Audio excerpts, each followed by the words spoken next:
সম্প্রতি কক্সবাজার পর্যটন শহর ও সমুদ্র সৈকত এলাকায় আশঙ্কাজনকভাবে বেড়েছে অপরাধীদের দৌরাত্ম্য।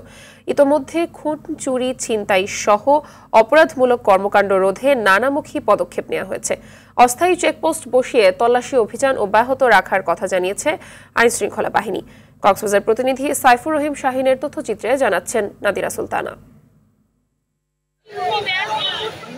কক্সবাজার সৈকতের মূল ৩টি পয়েন্ট কলাতলী, সুগন্ধা, লাবণী সহ শহরের অন্তত ৩০টি স্পট দাপিয়ে বেড়াচ্ছে ছিনতাইকারীরা। অভিযোগ রয়েছে রাতের সৈকতে লাইটিং ব্যবস্থা কম এবং সিসি ক্যামেরা না থাকায় আরও বেপরোয়া হয়ে উঠেছে তারা। সৈকত এলাকায় হিজড়াদেরও দৌরাত্ম্য বেড়েছে।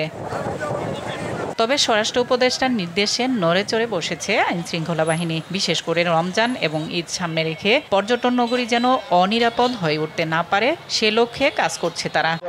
যথেষ্ট পরিমাণ ভালো আছে, এখনো কোনো কিছু আমরা বুঝতে পারি নাই যে কোনো অসুবিধা আমাদের এখনো হয় নাই। কক্সবাজারে এসে আমাদের পুলিশ সিস্টেম ওনাদের মাধ্যমে আমরা অনেক নিরাপত্তা পেয়েছি। পুলিশের কোনো ঘাটতি দেখিনি, নিরাপত্তা ভালোই ছিল। সবাইকে এগিয়ে আসতে হবে।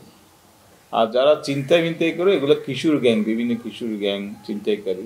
অপরাধ নিয়ন্ত্রণে সৈকত ও শহরে অভিযান চালানোর কথা জানায় আইনশৃঙ্খলা বাহিনী। রাতের বেলা টহল কার্যক্রমটাকে পরিচালনা করা এবং শহরের বিভিন্ন গুরুত্বপূর্ণ পয়েন্টগুলোকে চেকপোস্ট স্থাপন করা, যাতে এই যে ছিনতাইকারী তাকে যাতে প্রতিরোধ করা যায়। সুগন্ধা, তারপরে লাবণী এবং অন্যান্য বিচে সার্বক্ষণিক নিরাপত্তায় নিয়োজিত।